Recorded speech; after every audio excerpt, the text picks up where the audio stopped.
Dans la première épître de Pierre, au chapitre 1 et au verset 14,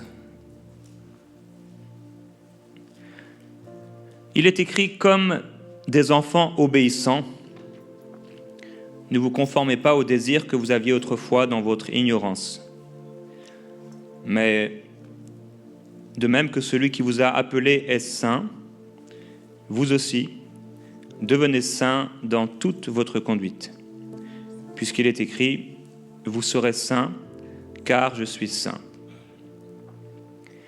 Et si vous invoquez comme Père celui qui, sans considération de personne, juge chacun selon ses œuvres, conduisez-vous ou marchez avec crainte pendant le temps de votre séjour sur terre. » La crainte de Dieu. J'aimerais partager avec vous plusieurs signes qui montrent que vous craignez Dieu. Dans le livre d'Ésaïe, le Seigneur va faire un reproche au peuple qui s'approche de lui parce qu'il s'approche de lui avec les lèvres, mais il dit « Son cœur est éloigné de moi ». Et la crainte qu'il a de moi n'est qu'un commandement de tradition humaine. Et partout dans la parole, nous retrouvons cette doctrine, ou ce principe de la crainte de Dieu. Dans les lettres de Paul, de Pierre et autres, on retrouve ce principe de la crainte de Dieu. En tant qu'enfants de Dieu, nous sommes appelés à marcher dans la crainte de Dieu. C'est ce profond respect pour Dieu qui nous amène à faire attention, à veiller à la façon dont on se conduit sur la terre. C'est la crainte de Dieu dans nos cœurs. Cette crainte doit resplendir, elle doit vivre, elle doit être, elle doit exister, elle doit demeurer, elle doit prendre de plus en plus de place. La crainte de Dieu, c'est cette crainte de Dieu qui nous permettra de nous tenir face à face devant le Seigneur sans avoir à rougir. Personne d'entre nous ici ne veut avoir à rougir devant le Seigneur lorsqu'il le verra face à face. Parce que tous, nous le verrons face à face. Et vous pouvez imaginer une longue file de millions et millions de personnes. On ne pourra pas laisser passer des gens devant nous. On ne pourra pas aller essayer de se cacher quelque part, mais à un moment, assurément, nous le verrons face à face. Et ce jour-là, toutes nos œuvres seront jugées et soit nous serons récompensés pour ces œuvres et nous entrerons dans la présence glorieuse, extraordinaire de Dieu. Et ce que nous vivons ne sont que les prémices de ce qui est à venir. Lorsque la gloire du Seigneur nous embrasera, nous enveloppera, nous transformera, nous remplira et nous changera, ou soit nous serons envoyés dans le lieu de tourment, d'amers regrets, de regrets éternels dont nous parle la parole de Dieu. Mais l'apôtre dit, nous croyons que vous êtes dans des conditions meilleures, favorables pour le salut. Je prie qu'il en soit ainsi pour chacun de nous et que nous puissions avoir dans nos cœurs cet élément indispensable dans la marche avec Dieu. Et ici, il nous dit que c'est quelque chose qu'on devrait avoir dans notre conduite, dans notre marche ou dans notre cheminement tout au long de notre temps, de notre séjour sur terre. Donc du plus petit enfant ou de notre plus jeune âge jusqu'à notre vieillesse et le moment où nous partirons dans la présence de Dieu, cet élément fondamental, ce principe, cette colonne doit se trouver dans notre vie, ce qui s'appelle la crainte de Dieu. C'est donc ce profond respect pour le Seigneur, pour sa nature, pour qui il est, son amour pour nous, qui fait que, oui, nous veillons, nous faisons attention de ne rien faire qui puisse le déplaire, mais nous voulons en tout point et dans tout domaine lui être agréable. La crainte de Dieu. C'est cette crainte de Dieu qui nous amène à la sanctification. C'est cette crainte de Dieu qui nous empêchera de faire le mal. C'est cette crainte de Dieu qui nous inspire et nous amène à choisir le bien.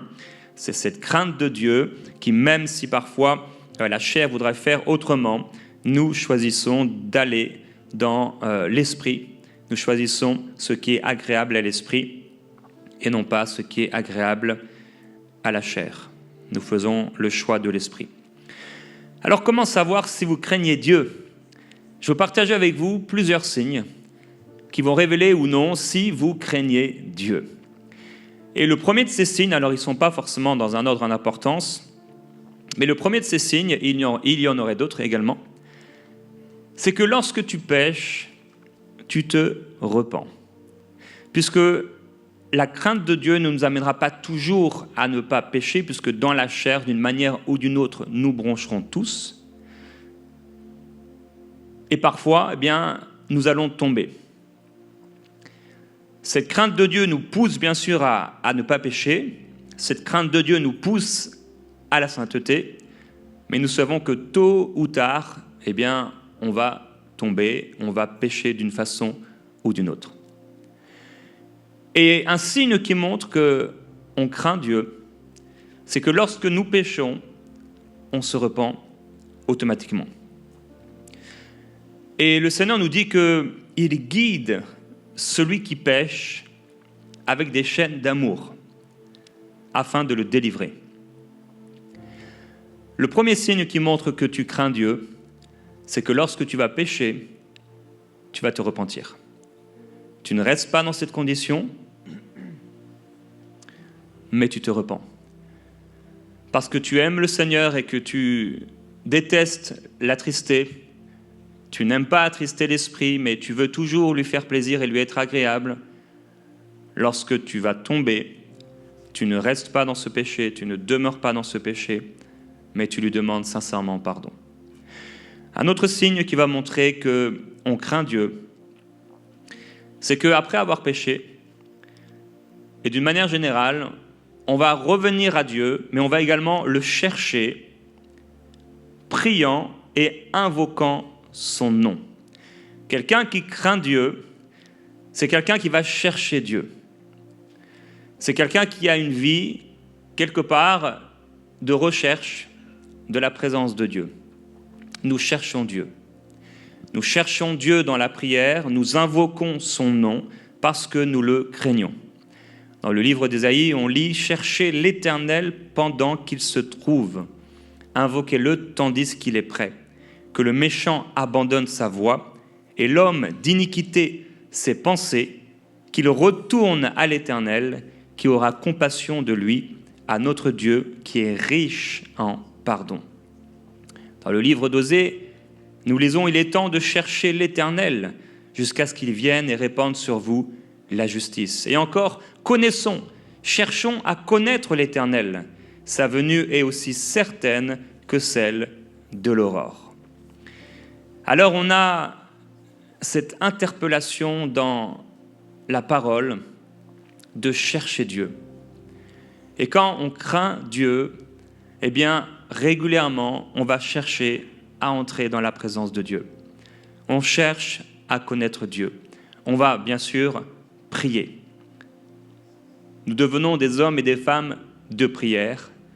La prière devient une respiration de notre âme, de notre cœur, de notre vie, et nous invoquons son nom. Nous invoquons le nom de Jésus-Christ, qui est Seigneur des Seigneurs. Nous invoquons notre Père Céleste parce que nous craignons Dieu et parce que, comme nous l'avons chanté, nous voulons qu'il règne et qu'il prenne la première place. Un autre signe qui va montrer qu'on craint Dieu, c'est que tu ne vas pas dire du mal des gens. Tes lèvres sont pures. Job va dire « Aussi longtemps que j'aurai ma respiration et que le souffle de Dieu sera dans mes narines, mes lèvres ne prononceront pas d'injustice et ma langue ne murmurera rien de faux. Il dit à ses amis, « Loin de moi la pensée de vous donner raison. » Il aurait pu dire ça à des mensonges, à des esprits méchants, à des pensées fausses. Il dit « Jusqu'à ce que j'expire, je ne renoncerai pas à mon intégrité. Je tiens à ma justice et je ne faiblirai pas. » Quand on craint Dieu, on a cette compréhension que Dieu est présent, qu'il est là à nos côtés et qu'il entend tout et qu'il voit tout. C'est ce manque de crainte de Dieu qui a amené Myriam et Aaron à parler contre Moïse, le serviteur de Dieu. C'est ce manque de crainte de Dieu qui parfois nous a amenés à parler, à diffamer le fils de notre mère, un frère ou une sœur dans la foi. Et Dieu dira dans l'Ancien Testament, mais tu as diffamé le fils de ta mère et tu as pensé que j'étais comme toi, mais je vais tout mettre sous tes yeux. Quand on a la crainte de Dieu, on fait attention à ce qu'on dit. On fait attention à ce qu'on dit sur les gens. On met une garde à notre bouche. Parce que nous savons que la médisance déplaît au Seigneur. Nous savons que lorsque nous parlons contre un frère, c'est comme si nous parlions contre le Seigneur lui-même. Et parce que nous avons la crainte de Dieu dans nos cœurs, eh bien, nous refusons de parler contre notre Seigneur. Celui qui ne craint pas Dieu, il peut dire tout ce qu'il veut, tout ce qui lui passe par la tête, il dit, il vomit tout ce qu'il a à vomir. Mais celui qui craint le Seigneur est conscient de la présence de Dieu. Et c'est d'ailleurs cette conscience de la présence de Dieu qui va manifester et révéler cette présence puisque nous accueillons la présence et la personne du Saint-Esprit. Quand on a la crainte de Dieu dans notre cœur, par exemple lorsque on se convertit et que tout à coup notre cœur est changé, auparavant nous parlions peut-être mal de tout le monde, mais tout à coup on a la crainte de Dieu et on refuse de dire quoi que ce soit du mal des gens puisque le Saint-Esprit a répandu dans nos cœurs un amour extraordinaire. On veut parler comme Dieu. On veut penser comme Dieu. Et l'amour croit tout, l'amour espère tout, et l'amour ne fait pas de mal à son prochain. C'est l'accomplissement de la loi. Un autre signe qui va montrer que tu crains Dieu, et au contraire, si tu ne l'as pas, que tu ne crains pas Dieu, c'est que tu ne méprises pas les autorités, mais tu les respectes. Quelqu'un qui ne craint pas Dieu va se permettre de parler des autorités, que ce soit des autorités spirituelles, que ce soit des autorités parentales. On se rappelle que c'est le premier commandement accompagné d'une promesse d'honorer son père et sa mère, mais quelqu'un qui n'a pas la crainte de Dieu dans son cœur va diffamer ses parents, va maudire ses parents et va aussi maudire tout système d'autorité, et entre autres les autorités spirituelles. Dans le livre de Chroniques, nous lisons « Dieu ne permit à personne de les maltraiter et il réprimanda des rois à cause d'eux. Ne touchez pas à mes oins et ne faites pas de mal à mes prophètes. »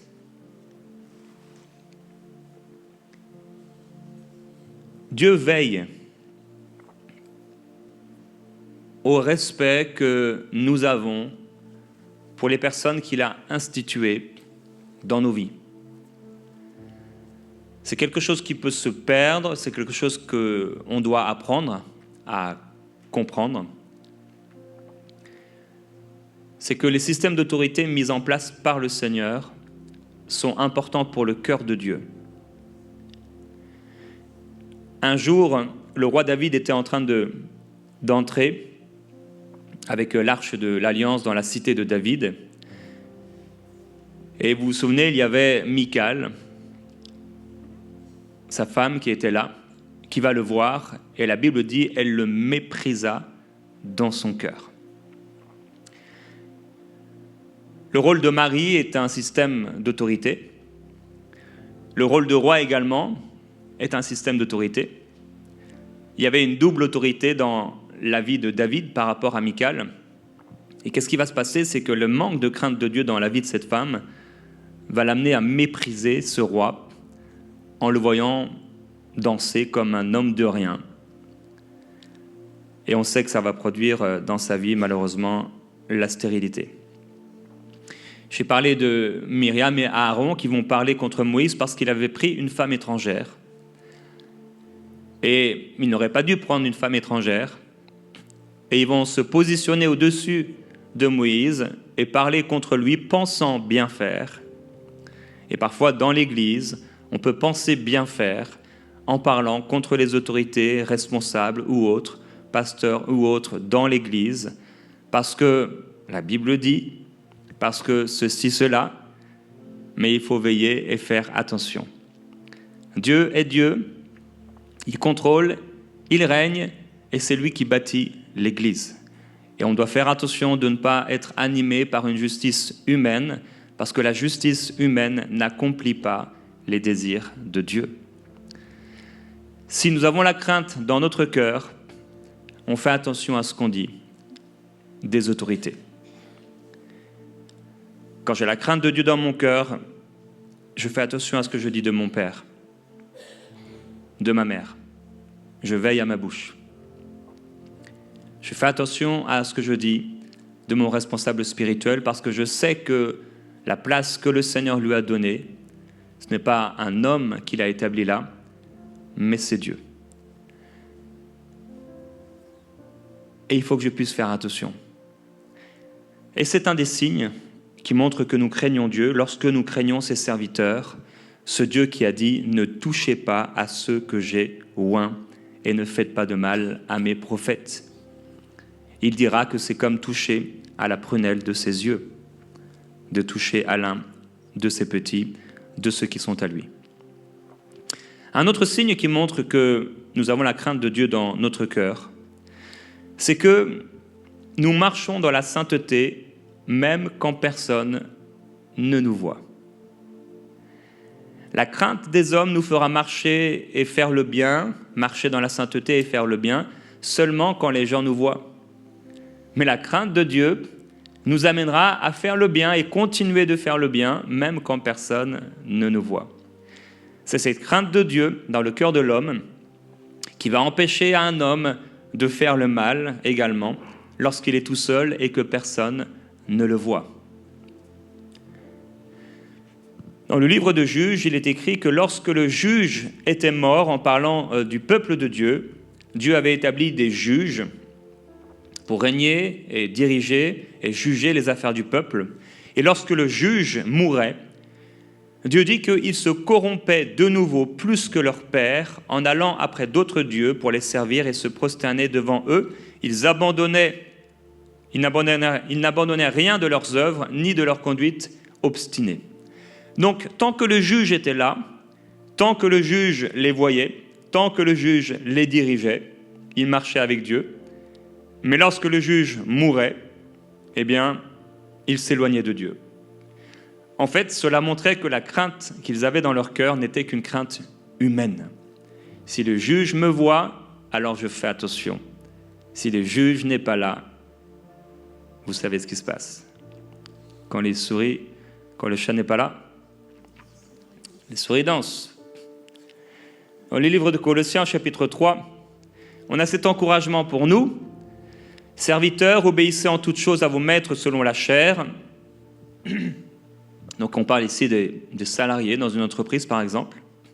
Non pas seulement sous leurs yeux, comme pour plaire aux hommes, mais avec simplicité de cœur, dans la crainte du Seigneur. Et tout ce que vous faites, faites-le de bon cœur, comme pour le Seigneur et non pour des hommes, sachant que c'est du Seigneur que vous recevrez l'héritage pour récompense. Servez Christ, le Seigneur. Donc lorsque tu as la crainte de Dieu dans ton cœur, tu vas continuer de faire le bien dans l'entreprise où tu es. Tu vas continuer de servir, de faire ce qui est juste. Tu vas continuer de faire ce qui a été demandé, même si le patron n'est pas là, même si le responsable n'est pas là, parce que tu réalises et tu es conscient que la place que tu as reçue est une grâce de Dieu, que Dieu t'a placé là, et qu'alors que Dieu t'a placé là, eh bien, tu n'es pas en train de servir un homme, C'est pourquoi Jésus disait « N'appelez personne directeur », parce qu'en fait, derrière tout homme et toute direction et tout chef, il y a le Seigneur. Et le Seigneur veille à la façon dont on se conduit sur la terre. On doit se conduire avec crainte pendant notre séjour sur la terre. Ça veut dire que lorsque je suis au travail, lorsque tu es dans ton entreprise, lorsque tu es en train de travailler pour Tim Hortons ou je ne sais qui, tu n'es pas en train de travailler pour un homme, une institution humaine, tu n'es pas en train de travailler pour un boss ou même pour de l'argent, tu es en train de travailler pour le Seigneur. Ça, c'est une conception différente que lorsqu'on était dans le monde, puisque dans le monde, on travaillait pour un salaire, on travaillait pour des hommes, et on pouvait les critiquer, les calomnier, les insulter. Mais maintenant qu'on appartient au Seigneur Jésus-Christ, quelle que soit l'entreprise dans laquelle on est, on fait attention parce qu'on craint Dieu. Et cette crainte de Dieu nous fait travailler de manière professionnelle, nous fait chercher l'excellence, nous fait nous donner le meilleur dans les postes que Dieu peut nous donner. À celui qui est fidèle dans les petites choses, Dieu confiera des grandes. Et si on n'est pas fidèle dans les choses de cette vie, dans nos entreprises, ce sera difficile pour le Seigneur de pouvoir nous donner les choses auxquelles nous aspirons, auxquelles notre cœur aspire. Donc lorsque tu es dans cette entreprise, tu n'es pas en train de travailler pour un patron qui s'enrichit sur ton dos peut-être, tu es en train de travailler pour le Seigneur. Et quand tu laves ses toilettes, ou quand tu sers ses repas, ou quand tu distribues ces choses, ou emmagasines ces choses, ou étiquettes ces choses, ou vends ces choses, tu es en train de servir le Seigneur Jésus-Christ. Il y a un homme qui s'appelait Osias, je ne sais pas si vous vous souvenez de son histoire, il a régné pendant longtemps à Jérusalem, 52 ans. Il est écrit, il fit ce qui est droit aux yeux de l'Éternel entièrement comme avait fait son père. Il s'appliqua à rechercher Dieu pendant la vie de Zacharie. Ce n'est pas le Zacharie du livre, mais un autre, qui avait l'intelligence des visions de Dieu. Et dans le temps où il rechercha l'Éternel, Dieu le fit prospérer. Mais quand cet homme Zacharie va mourir, c'était pour lui un référent. Lorsqu'il fut puissant, son cœur s'éleva pour le perdre et il pécha contre l'Éternel, son Dieu. Et qu'est-ce qu'il va faire à ce moment-là ? Il va prendre un rôle qui n'était pas le sien. Il va entrer pour offrir du parfum sur l'autel des parfums. Et ce n'était pas son rôle, même s'il était roi, c'était réservé aux sacrificateurs. Et il va se mettre en colère contre les sacrificateurs qui vont entrer dans le temple. Et pendant qu'il se met en colère et qu'il lève le bras, tout à coup, il devient lépreux. Et on va l'exclure du temple et il va vivre lépreux jusqu'à la fin de sa vie parce qu'il a méprisé les autorités, parce qu'il n'a pas respecté l'ordre qui avait été donné. Mais au départ, c'est parce que, un homme qui était un référent dans sa vie était mort et quelque part, finalement, la crainte qu'il avait de Dieu était seulement liée peut-être à ce Zacharie qui le conseillait, qui pouvait le juger. Et finalement, si Zacharie n'est pas là, il n'y a pas de jugement. Mais Dieu est toujours là. Que Zacharie soit là ou pas, que ton référent soit là ou pas, que ton responsable spirituel soit là ou pas, que la personne qui t'a amené au Seigneur Jésus soit là ou pas, que ton conjoint soit là ou pas, ton ami ou pas, le Seigneur est là et il voit tout. Alors tu dois marcher dans la sainteté, même quand personne ne te voit. Un autre signe qui va montrer que quelqu'un marche avec Dieu, c'est quand cette personne va écouter les serviteurs qui lui parlent de la part de Dieu. Un jour, Josaphat va dire « N'y a-t-il plus ici aucun prophète de l'Éternel par qui nous puissions le consulter ?» Et le roi d'Israël va répondre à Josaphat « Il n'y a plus qu'un seul homme par qui on pourrait consulter l'Éternel, mais je le déteste, car il ne prophétise rien de bon sur moi. Il ne prophétise jamais que du mal, c'est Michée, le prophète. Et Josaphat va dire que le roi ne parle pas ainsi. Est-ce que tu es prêt à écouter le Seigneur à travers des hommes imparfaits? Est-ce que tu crois que Dieu peut te parler à travers des gens qui ne sont d'ailleurs même pas parfois dans le ministère? Dieu peut te parler à travers le dessein d'un enfant. Dieu peut te parler à travers quelqu'un qui a l'air moins saint que toi, mais si Dieu veut parler par cette personne, il est Dieu. Et la crainte de Dieu dans notre cœur doit nous amener à l'humilité et reconnaître que parfois, Dieu choisit des intermédiaires, des médiateurs pour nous parler que nous, peut-être, on n'aurait pas choisi, mais Dieu est Dieu et il fait ce qu'il veut. Est-ce qu'on a la crainte de Dieu dans notre cœur? Est-ce qu'on a ce signe qui nous permet d'écouter lorsqu'on nous parle de la part de Dieu? Et on voit que ce roi ne voulait pas écouter Dieu parce que ce qui a été prophétisé ne lui plaisait pas. Et pourtant, ce que Dieu prophétisait était forcément pour le bien de cet homme. Mais ce que cet homme appelait bien, ce n'était pas ce que Dieu appelait bien. Et peut-être que ce que tu appelles bien n'est peut-être pas ce que Dieu appelle bien. Et il faut qu'on s'aligne avec la pensée de Dieu pour que nous puissions écouter Dieu et réaliser que si Dieu a dit, c'est la meilleure des choses à faire. Je dois le respecter, je dois l'accepter et je dois pouvoir m'y soumettre et accomplir ce que le Seigneur me demande. On a cet encouragement dans le livre aux Hébreux. Obéissez à vos conducteurs et soumettez-vous à eux, car ils veillent sur votre âme en hommes qui devront rendre des comptes. Ils pourront ainsi le faire avec joie et non en soupirant, ce qui ne vous serait d'aucun avantage.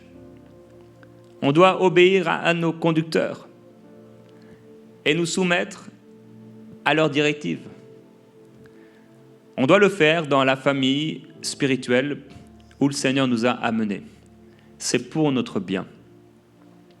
Aussi longtemps que nos conducteurs spirituels nous amèneront dans des choses qui sont saines, dans des choses qui sont justes, dans des choses qui sont honorables, dans des choses qui sont bibliques, on doit pouvoir les respecter.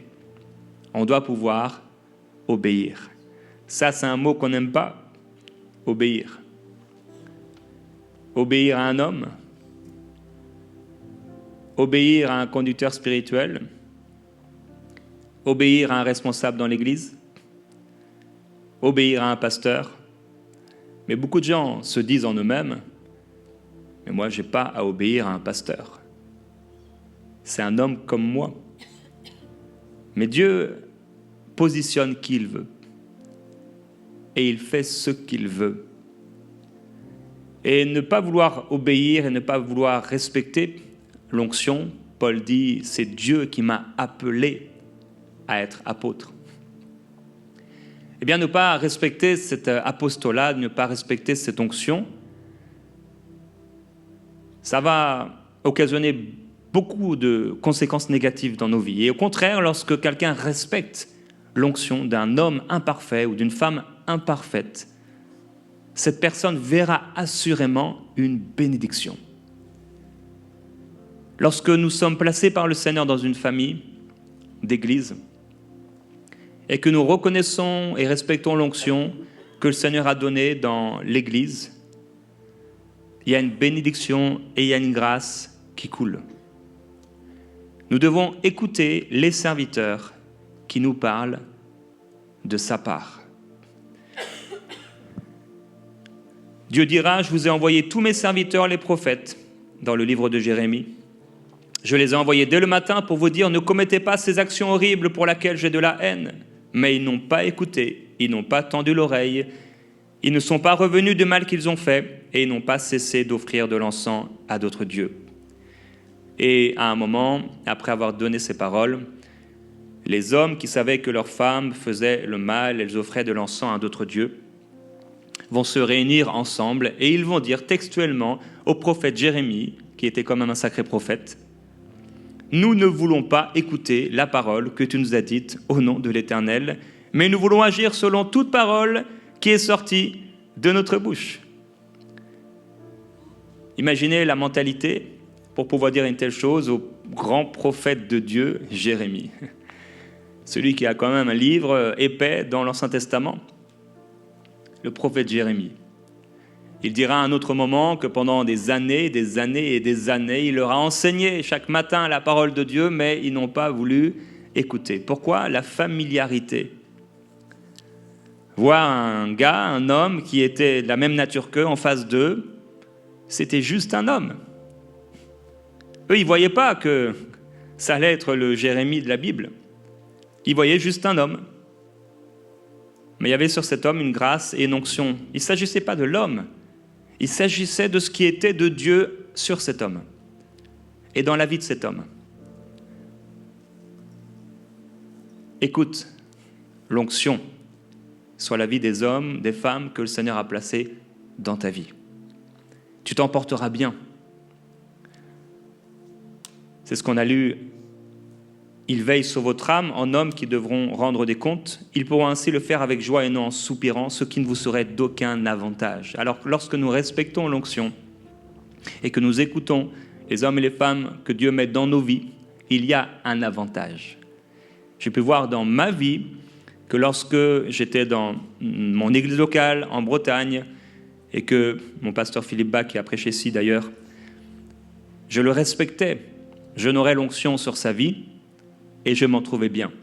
Je recevais beaucoup plus facilement les enseignements qu'il partageait, l'onction qu'il avait sur sa vie, les dons qu'il avait sur sa vie. L'amour que j'ai eu pour la parole vient, entre autres, de sa vie et de l'onction qui était sur sa vie. L'amour pour l'Ancien Testament vient, entre autres, de sa vie. Quand on a été en région parisienne et on était là dans une autre église avec Annabelle, j'ai honoré et respecté l'onction qui était sur la vie de cet homme, mon pasteur. C'était un Américain, il était qui il était, et parce que je respectais l'onction sur sa vie, lorsqu'il enseignait, j'étais extrêmement béni. Et il y avait une bénédiction du fait que le Seigneur nous avait placés là, dans cette église locale. Dans le livre d'Ésaïe, le Seigneur dit « Voici sur qui je porterai mes regards, sur celui qui est humble, qui tremble à ma parole. » Est-ce que tu trembles à la parole de Dieu ? Je me souviens de toutes ces fois où je venais à l'église, jusqu'à aujourd'hui d'ailleurs, et que j'avais hâte d'entendre la parole de Dieu, parce que pour moi, ce n'était pas la parole d'un homme qui allait sortir de la bouche de cet homme, mais vraiment la parole de Dieu. Est-ce qu'on tremble encore pour la parole de Dieu, frères et sœurs ? Est-ce qu'on croit vraiment que c'est Dieu qui nous parle ? Ou est-ce qu'on a les yeux sur l'homme ? Il ne faut pas avoir les yeux sur l'homme, sinon on va passer à côté de ce que Dieu veut nous donner à travers la vie de cet homme. C'est Dieu qui bâtit son Église. Et il n'y a en moi aucune arrière-pensée, et je n'ai même pas pensé à moi. Voici ce que le Saint-Esprit m'a dit d'enseigner. Je ne pense pas à moi du tout. C'est ce que le Seigneur veut nous dire. Est-ce que tu trembles à la parole de Dieu ? Plus on va trembler à la parole de Dieu, plus ça voudra dire qu'il y aura une crainte, Dieu donne dans nos cœurs, et plus la parole sera révélée, relâchée, manifestée. Il y a des églises où les gens tremblent à la parole de Dieu et il y a une grande autorité qui est partagée et communiquée. Et quand vous allez dans des endroits, par exemple si vous êtes un prédicateur, et que vous allez dans des endroits où il n'y a aucune crainte de Dieu, eh bien vous pouvez sentir vos paroles, la parole de Dieu dans votre bouche qui tombe par terre. À moins qu'il y ait un mouvement de l'esprit et un travail de l'esprit qui ouvre les cœurs à cause de la prière de quelqu'un, vos paroles vont tomber à terre parce qu'il y a un mépris et les gens ne tremblent pas à la parole. Il suffit d'une parole de Dieu qui entre dans le cœur de quelqu'un qui tremble à cette parole pour voir la vie de cette personne être complètement transformée. Il envoyait sa parole et la parole les guérit. Mais si cette parole, on ne tremble pas, on ne sera pas guéri. Si on croit à la parole, on cherche la parole, on désire la parole, on réalise que ce n'est pas un homme qui parle, c'est Dieu qui parle. Cette parole n'est pas bloquée ou limitée par des pensées humaines. Un autre signe qui nous montre que nous avons la crainte de Dieu dans nos cœurs. Vous êtes encore là? Oui. Alors, je ne suis pas très expressif parce que je suis fatigué.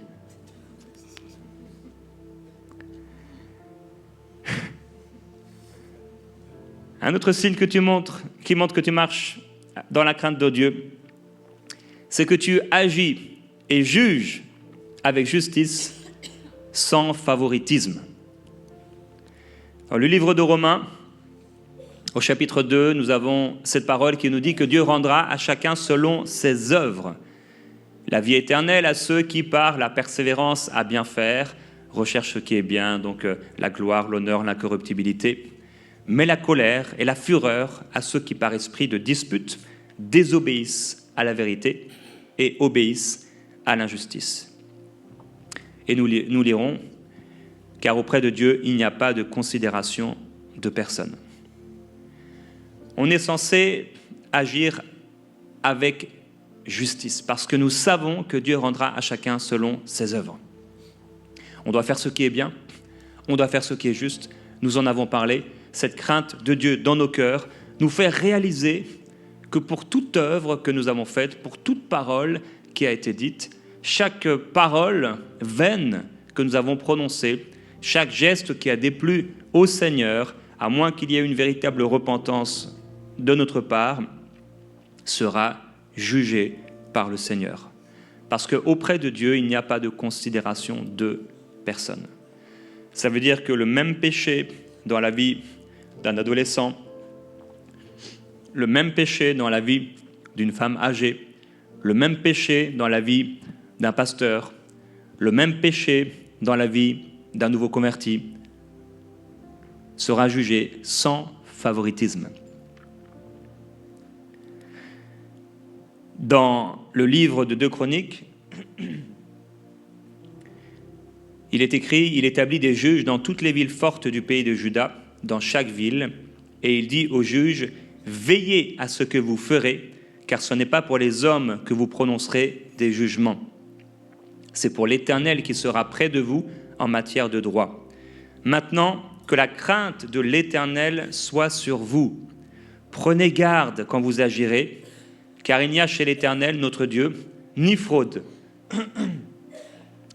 ni considération de personne, ni acceptation de présent. Il leur ordonna, vous agirez de la manière suivante, dans la crainte de l'Éternel, avec fidélité et un cœur sans partage. On doit juger sans favoritisme dans les affaires de cette vie. On ne peut pas juger d'une certaine façon pour un homme de notre famille, faire une différence entre quelqu'un de notre famille ou quelqu'un qu'on aime bien et avoir un autre jugement avec quelqu'un avec lequel on est moins proche. Pas de favoritisme dans nos jugements. On ne peut pas et on ne devrait pas être plus dur avec un directeur d'entreprise qu'avec notre propre frère. Le même jugement. Et on lit ici que c'est pourquoi, à cause de la crainte de Dieu. Quand la crainte de Dieu est sur nous, on juge avec justice. Un autre signe qui nous montre que nous craignons Dieu, c'est le fait de ne pas agir, mais aussi réagir dans la chair. Vous vous souvenez d'Ésaü? Il revient de la chasse, il est fatigué, et il va mépriser son droit d'aînesse. Il a faim, et il va réagir dans la chair. Quand on manque de crainte de Dieu, eh bien, on réagit facilement dans la chair. On nous fait quelque chose de mal et on peut élever la voix, insulter quelqu'un. On réagit dans la chair parce qu'on n'a pas la crainte de Dieu. Quand on n'a pas la crainte de Dieu, quelqu'un nous blesse ou nous fait mal et peut-être quelqu'un va frapper, mettre une gifle, parce qu'il n'y a pas la crainte de Dieu dans le cœur de cette personne. Dans le livre aux Hébreux, il est écrit « Veillez à ce qu'aucun de vous ne fasse preuve d'immoralité sexuelle ou ne se montre profanateur comme Ésaü, qui pour un seul repas a vendu son droit d'aînesse. » Vous savez que plus tard, lorsqu'il a voulu obtenir la bénédiction, il a été rejeté. En effet, il n'a pas pu amener son père à changer d'avis ou d'attitude, bien qu'il ait cherché avec larmes. Quelqu'un qui n'a pas la crainte de Dieu, c'est que cette personne va avoir des passions dans sa chair, il a un désir et il assouvit ce désir. Il réagit à une passion, à un désir qui le traverse, parce qu'il manque de la crainte de Dieu. Mais quand quelqu'un a dans le cœur la crainte de Dieu, et qu'il est traversé par une passion, il est traversé par un désir, ou une pensée lui dit qu'il peut boire davantage, il peut rouler plus vite, il peut faire ceci, il peut faire cela, et tout péché que vous pourriez imaginer, eh bien cette personne le fait et réagit dans la chair. Insulte pour insulte, etc. Parce qu'elle n'a pas la crainte de Dieu. Je prie que la crainte de Dieu grandisse dans nos cœurs. Qu'on puisse avoir une crainte de plus en plus saine, de plus en plus grande, de plus en plus pure, de plus en plus consciente pour Dieu. Parce que la crainte de Dieu amène la présence de Dieu. La crainte de Dieu amène la révélation de la parole de Dieu. La crainte de Dieu amène des gloires, des expériences où l'Esprit de Jésus n'est pas attristé dans nos cœurs, mais au contraire, il est élevé, il est magnifié, il est honoré, il est mis en première position. Et quand l'Esprit de Dieu est mis en première position, eh bien, il règne. Je prie que l'Esprit de Jésus-Christ puisse régner dans ton cœur parce que tu crains Dieu et tu ne veux rien faire qui lui déplaît. Je prie qu'on puisse avoir les signes qui révèlent et qui montrent que nous craignons Dieu. Un autre signe qui révèle que nous avons la crainte de Dieu dans nos cœurs, c'est que nous respectons les cadres et les modèles qui sont mis en place. Dans le livre d'Exode, à un moment, Moïse va partir et il va dire au peuple « Voici que Aaron et Our sont avec vous. Si quelqu'un a une affaire à régler, c'est à eux qu'il s'adressera. » Et Moïse va monter sur la montagne et la nuée va couvrir la montagne. Donc Moïse s'en va et il met un cadre. Si vous avez des affaires à régler, c'est ces deux personnes.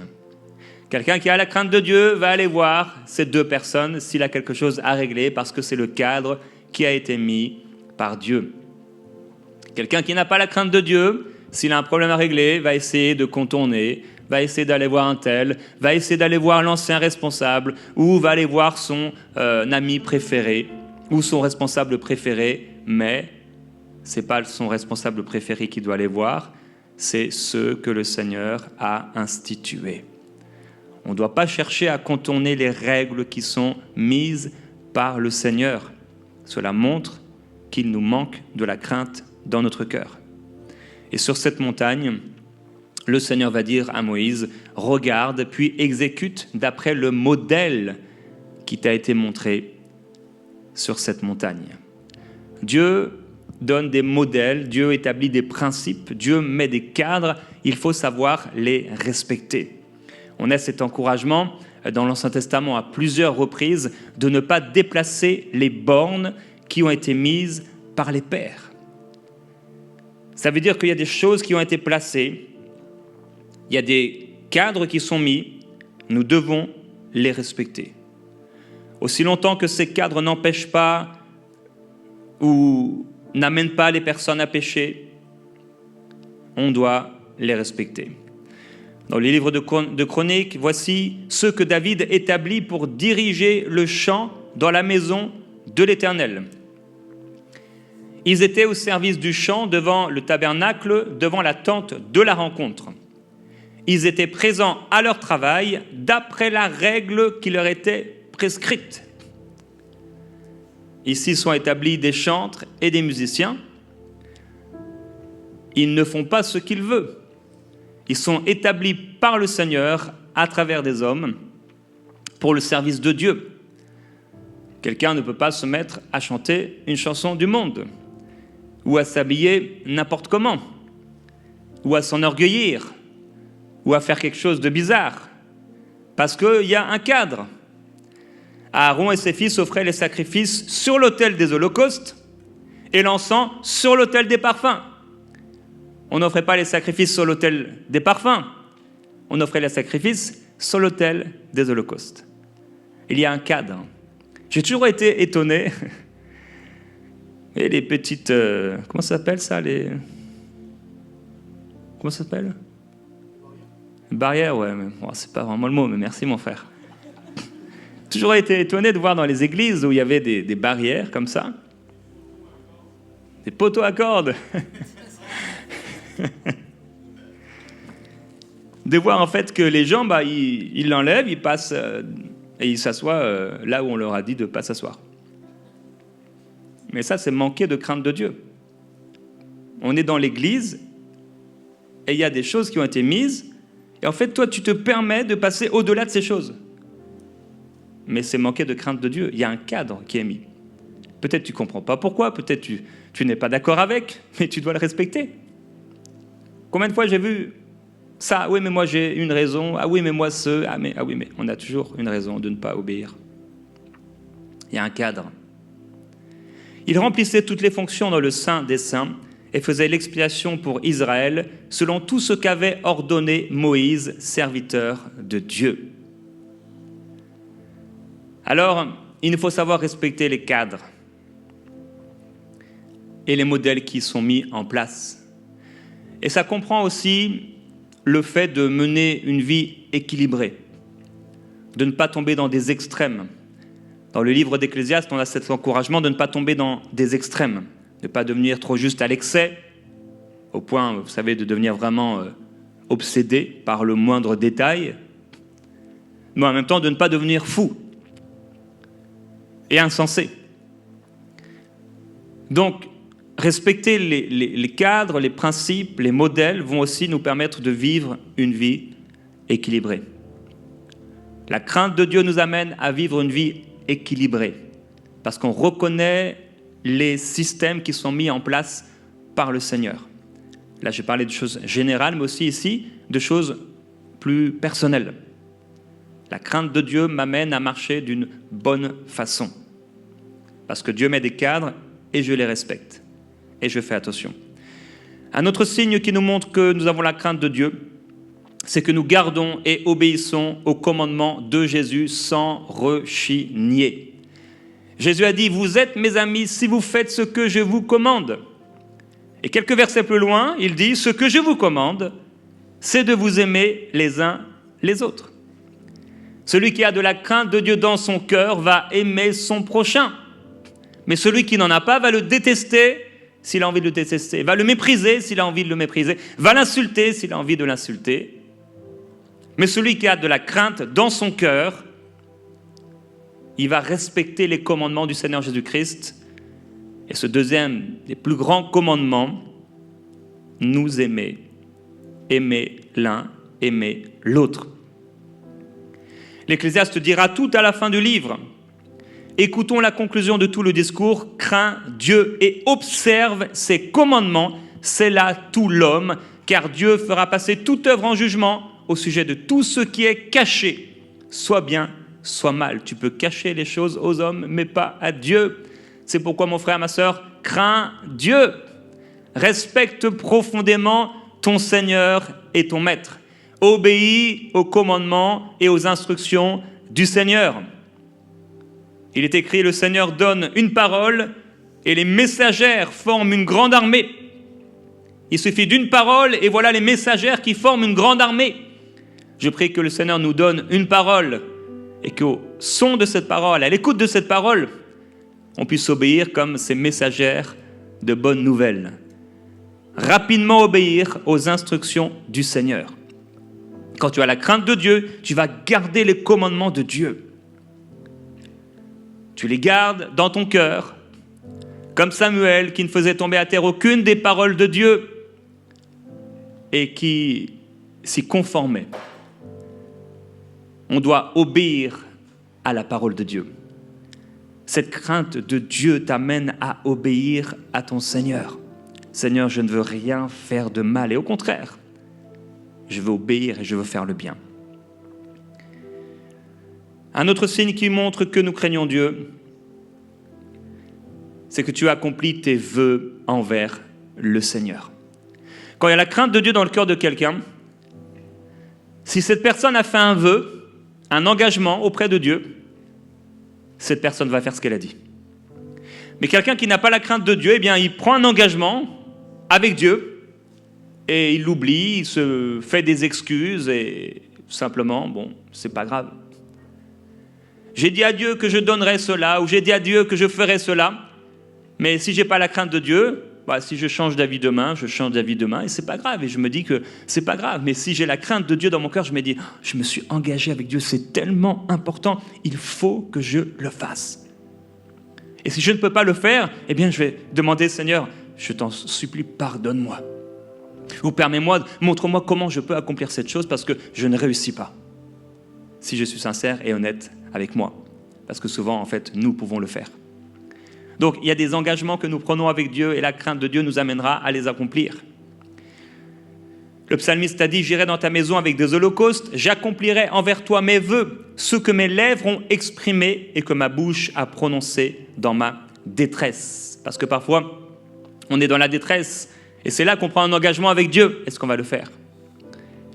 Je vous ai raconté lorsque j'étais adolescent et quelque part loin du Seigneur, la première fois où je me suis roulé un joint de ma vie, mais je n'avais pas de tabac, donc il n'y avait que de l'herbe. Et j'ai commencé à fumer ça. J'avais peut-être 15 ans, je ne sais pas. Et j'ai fait un bad trip.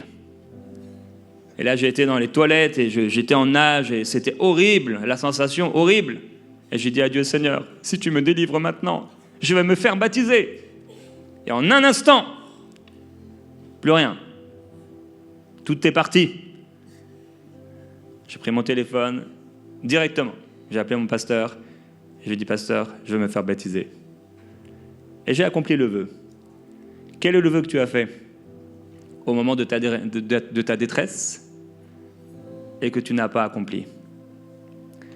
Il y a des choses qu'on prie et qu'on dit, Seigneur, si tu me guéris, Seigneur, si je me marie, Seigneur, si tu me donnes une voiture, eh bien, je prendrai tous les gens qui n'ont pas de voiture et je les amènerai à l'église. Seigneur, si tu augmentes un peu mon salaire, je donnerai aux frères et aux sœurs dans le besoin dans l'église. Seigneur, si tu me donnes plus de temps, un travail avec un peu moins d'heures, je servirai les autres dans leur déménagement. Est-ce que tu fais ce que ta bouche a formulé comme vœu? Il dit, si j'avais vu de la fraude dans mon cœur, le Seigneur ne m'aurait pas écouté. Mais en fait, Dieu m'a écouté. Il a été attentif à la voix de ma prière. Lorsqu'on accomplit nos vœux envers le Seigneur, il répond à nos prières. Dernier signe que je veux partager avec vous, il y en aurait beaucoup d'autres,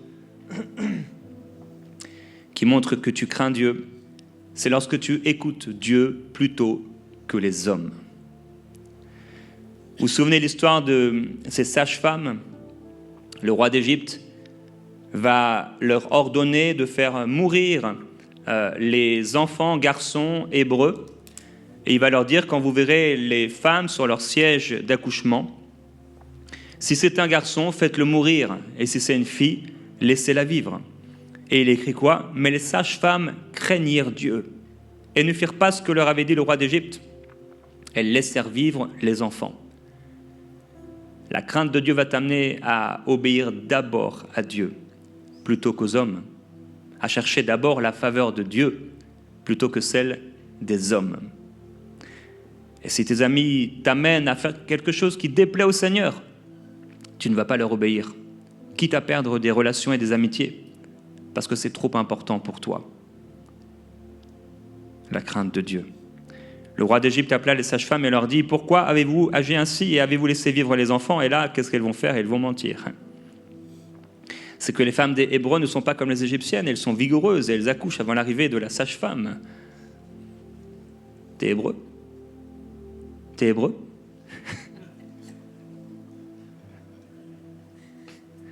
Connaissez l'histoire de Corrie ten Boom?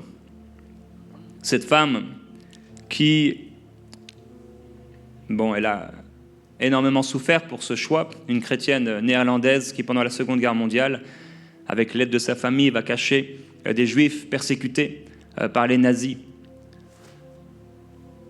Il y a des cas, en effet, où on peut arriver à de telles situations, où on va être obligé de mentir, mais je ne parle pas des choses de cette vie, je parle de choses importantes. Vraiment, là, tu te retrouves confronté à un choix, tu es obligé de mentir pour le bien du royaume de Dieu.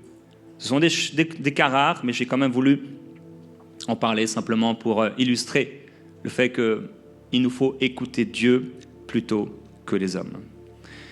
J'aimerais prier juste quelques instants, comme l'heure est déjà avancée, et nous encourager à pouvoir lire notre Bible. Lire la Bible va nous amener à faire grandir la crainte de Dieu dans nos cœurs.